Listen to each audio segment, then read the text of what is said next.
एक बार स्वर्ग में विचरण करते हुए कृष्ण और राधा एक दूसरे के सामने आ गए। विचलित से कृष्ण, प्रसन्नचित से राधा। कृष्ण सकपकाए, राधा मुस्कुराई।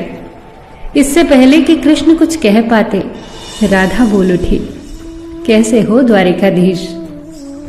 जो राधा उन्हें कान्हा कान्हा कहकर बुलाती थी, उसके मुख से द्वारिकाधीश का संबोधन कृष्ण को भीतर तक घायल कर गया। फिर भी किसी तरह अपने आप को संभाल लिया उन्होंने और बोले राधा से, मैं तुम्हारे लिए आज भी वही कान्हा हूं। तुम तो मुझे द्वारिकाधीश मत कहो। आओ बैठते हैं। कुछ मैं अपनी कहता हूं, कुछ तुम अपनी सुनाओ।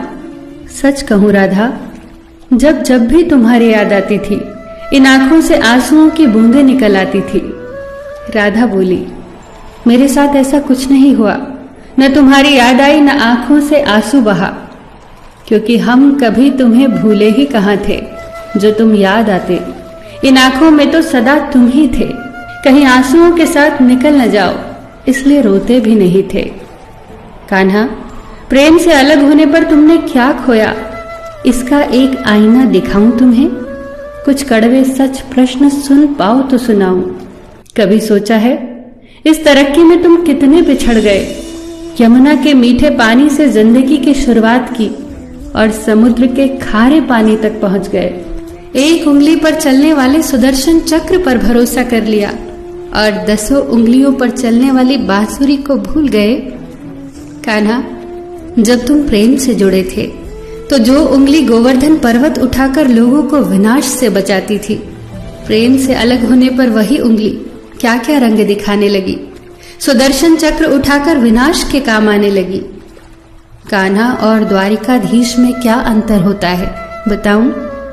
कान्हा होते तो तुम सुदामा के घर जाते, सुदामा तुम्हारे घर नहीं आता। युद्ध में और प्रेम में यही तो फर्क होता है। युद्ध में आप मिटाकर जीतते हैं और प्रेम में आप मिटकर जीतते हैं। कान्हा, प्रेम में डूबा हुआ इंसान दुखी तो रह सकता है, पर किसी को दुखी नहीं कर सकता।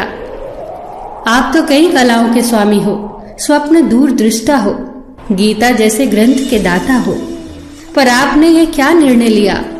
आपने अपनी पूरी सेना कौरवों को सौंप दी और अपने आप को पांडवों के साथ कर लिया। सेना तो आपकी प्रजा थी, राजा तो पालक होता है, उसका रक्षक होता है।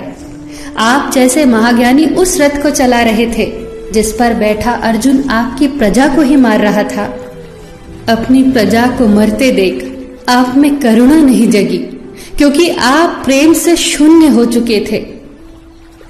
आज भी धरती पर जाकर देखो, आपकी द्वारिकाधीश वाली छवि को ढूंढते रह जाओगे। हर जगह, हर मंदिर में मेरे ही साथ खड़े नजर आओगे।